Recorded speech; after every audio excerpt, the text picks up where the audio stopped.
Opinská umræða áhrif krabbameins á kynlíf getur átt þátt í að bjarga mannslífum, segir karlmaður sem sjálfur missti alla löngun og kyngetu eftir hann greindist með sjúkdóminn 30 að aldri.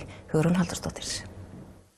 Steinar Aðalbjörnsson gekkst undir skurðaðgerð fyrir 12 árum þar sem annað eyrstað var fjarlægt vegna krabbameins.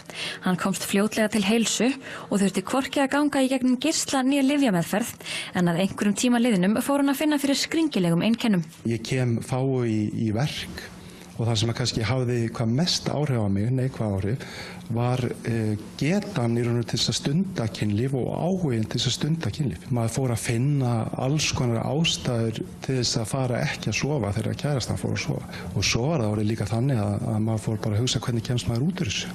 Hvernig getur maður bara hætt með henni til þess að þurfa ekki að díla við þetta. Þetta var orðið svo þungt á manni. Steinar prófaði meðal annars stinningarlyf án þess að vera kunnugt rót vandans sem var minni framleiðsla testosteróns.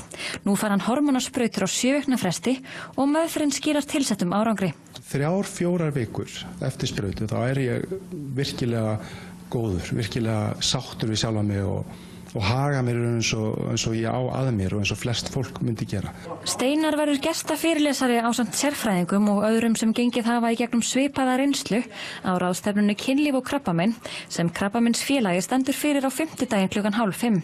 Talið að 50–70% krabbameinssjúklinga glími við einhvers konar kynlífsvandamál sem rekja má til sjúkdómsins eða meðferðar og því snerti þetta væntanlega marga Íslendinga.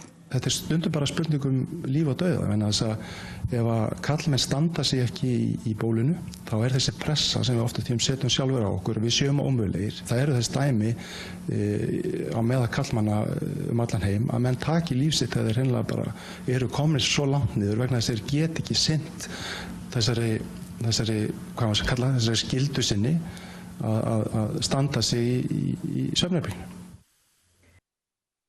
Með Stöð 2 netfrelsi getur þú hort á eftirlætisþættina þína